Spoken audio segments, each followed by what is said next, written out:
going to present before you a novel written by Emily Jane Bronte, Wuthering Heights. To know about the author, Emily John Bronte was an English novelist and poet who is best known for her only novel, Wuthering Heights. Now it is considered as a classic in English literature. It was written in the year 1847. Just as the title indicates, Wuthering Heights. Wuthering Heights is a farmhouse on top of a small hillock on the outskirts of the Yorkshire moors, where two great reputed families live in this place in two homes, the Earnshaws and the Lintons. The Earnshaws are people of strong will and passion, living in Wuthering Heights, and the Lintons, people of goodness and tender feelings, living in Thrushcross Grange. Wuthering Heights is the name of the house where most of the incidents happen.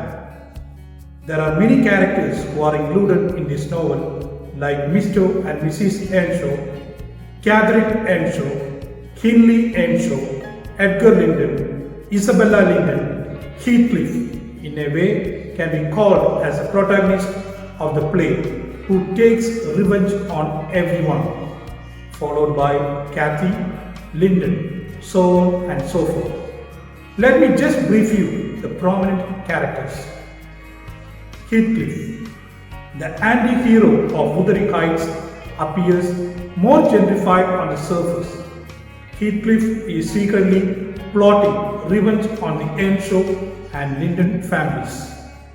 The next prominent character is Cathy, Heathcliff's best childhood friend and true love.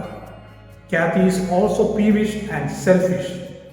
She goes mad from events and results from her decision to go against her heart and soul and choose Edgar Linton over Heathcliff.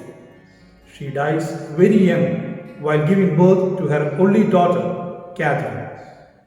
The next character is Catherine.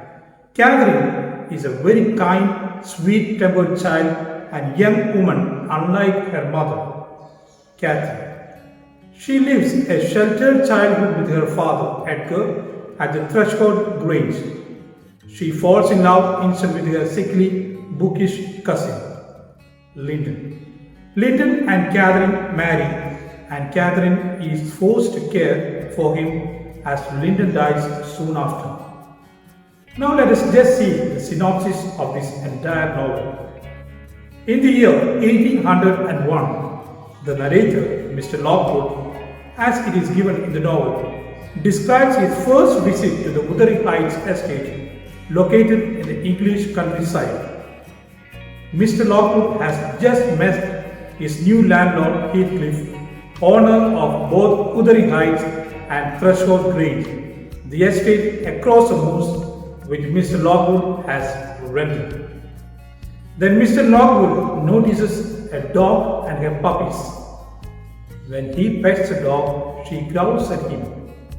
The dogs attack him, bringing even more dogs from other areas of the house that they nip at his heels and pull off his coat.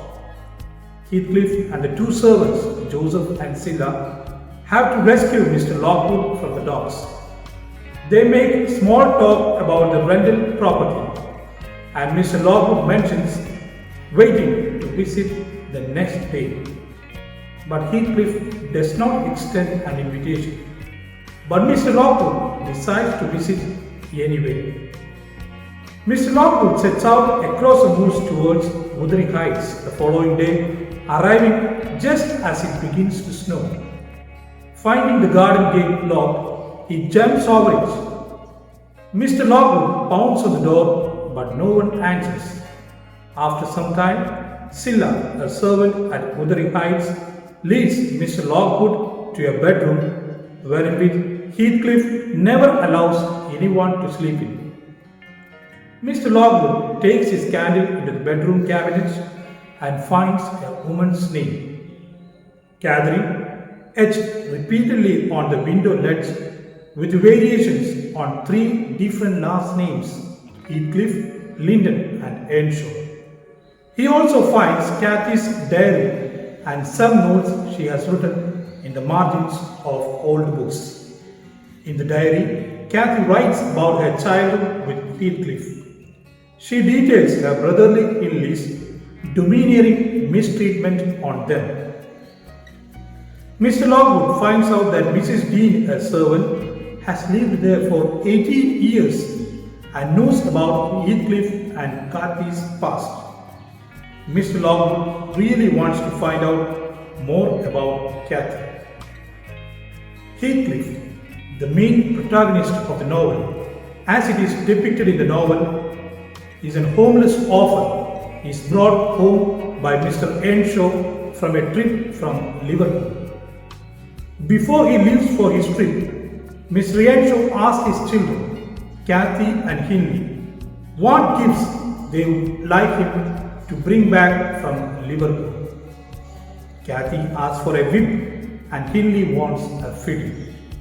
But Mr. Earnshaw loses the whip and the fiddle is crushed on the long walk home with Heathcliff the orphan.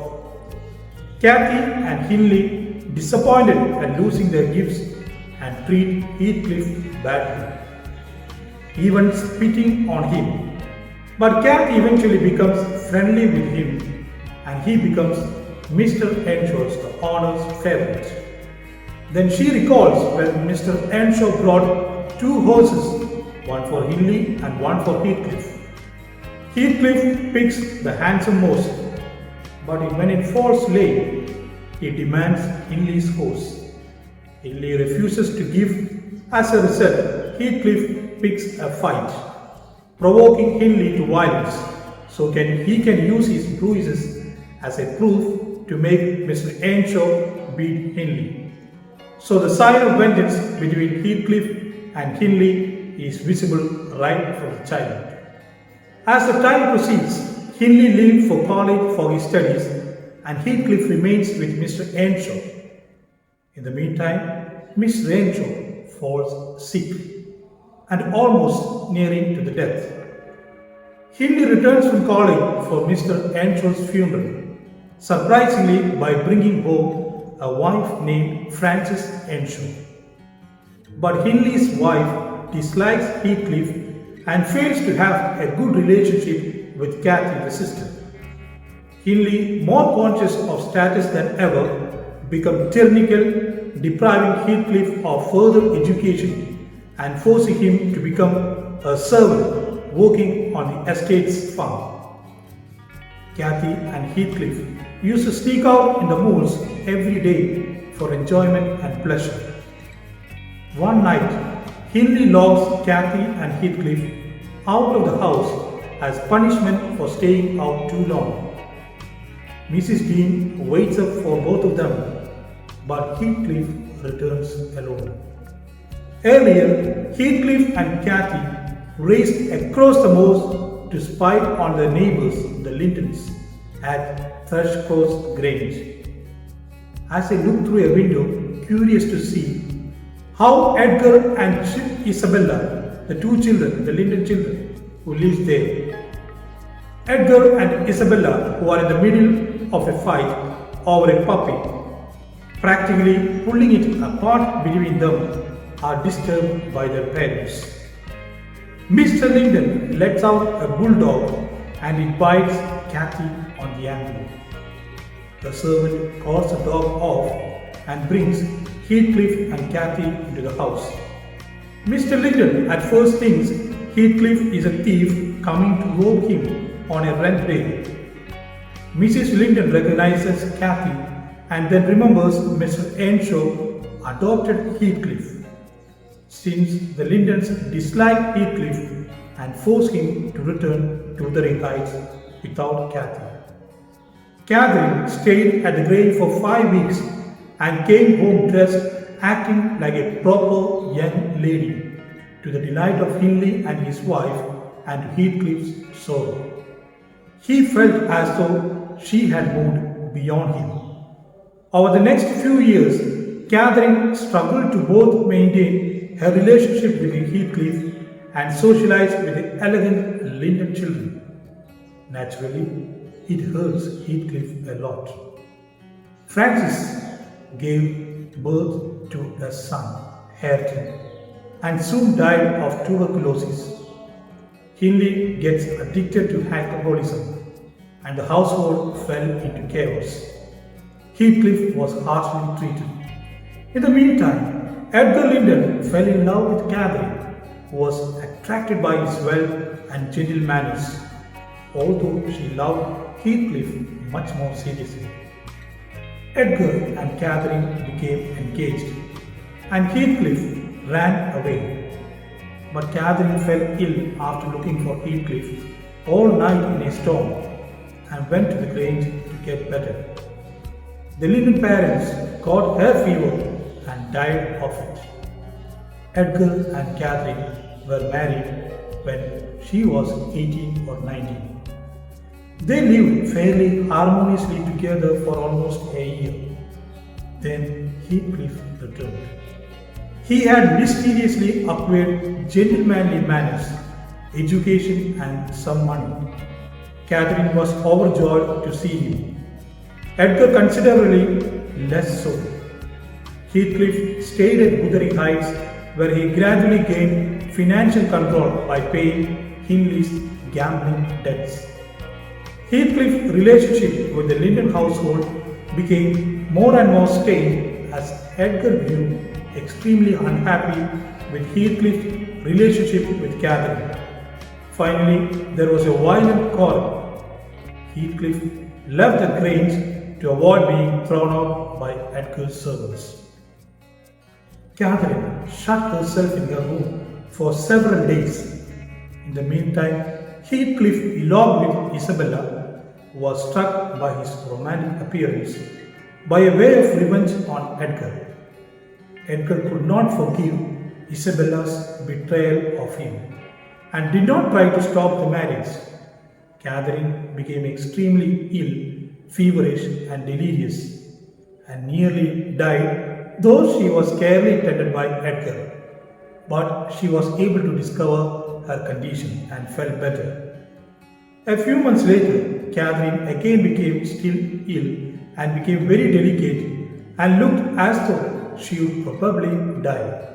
She was pregnant. Heathcliff and Isabella returned to Wuthering Heights, and Isabella wrote to Ellen describing how brutally she was mistreated by her savage husband and how much she regretted her marriage. Ellen went to visit them to see if she could improve Isabella's situation. She told them about Catherine's condition, and Heathcliff asked to see her. A few days later, Heathcliff came to the Grange while Edgar was at church. He had a passionate reunion with Catherine, in which they forgave each other as much as possible for their mutual betrayals. Catherine fainted. Edgar returned, but Heathcliff left the place. Catherine died that night after giving birth to a daughter. Edgar was terribly grieved and Heathcliff wildly so. So he begged Catherine's ghost to haunt over him. A few days later, Hindley tried to murder Heathcliff, but Heathcliff almost murdered him instead. Isabella escaped from Wuthering Heights and went to live close to London, where she gave birth to a son, Linton. Hindley died a few months after his sister Catherine. Now we enter into the next stage of the story. Catherine's and Edgar's daughter, Cathy, grew to be a beloved and charming child. She was brought up entirely within the confines of the Grange, and was entirely unaware of the existence of Wuthering Heights, Heathcliff or her cousin Hareton there. But once she found the farmhouse while exploring the moors, but Ellen ordered her not to return there, explaining about Heathcliff's enmity with Cathy's father Edgar. Isabella died when Linton was about 12 years old, and Edgar went to fetch him to the Grange. Linton was a peevish and effeminate boy, but Cathy was pleased to have a playmate. That very day, however, Heathcliff sent Joseph to fetch his son to Wuthering Heights, and when Cathy woke up the next morning, her cousin was gone. Though sad at first, she soon got over it and continued her happy childhood. On her 16th birthday, Cathy and Ellen strayed on to Heathcliff's lands, and he invited them to Wuthering Heights to see London. Cathy was pleased to renew her acquaintance, and Heathcliff was eager to promote a romance between the two cousins, so as to ensure himself of Edgar's land when he died. When they returned home, Edgar forbade Cathy to continue visiting there and said that Heathcliff was an evil man. Cathy then began to have a secret correspondence with Linton, which became an exchange of love letters. Ellen found out and put an end to it. Edgar became ill. Heathcliff asked Cathy to return to Wuthering Heights because Linton was breaking his heart for her. She did so and found Linton to be a willing invalid but not without charm. Ellen fell ill as well as and was unable to prevent Cathy from visiting Wuthering Heights every day. Cathy felt obliged to help Linton and despised Hareton for being clumsy and illiterate. Ellen told Edgar about his visits when she found out, and he forbade Cathy to go anymore. Edgar was in poor health and didn't know about Linton's equally bad health and bad character. So he thought it would be good for Cathy to marry him, since Linton and not Cathy would most likely inherit the Grange. Heathcliff feared Linton would die before Edgar did, so eventually he all but kidnapped Cathy and Ellen and told them Cathy couldn't go home to see her dying father until she married Linton. Cathy did marry Linton and escaped in time to see Edgar before he died. After Edgar's funeral, he was buried next to his wife Catherine.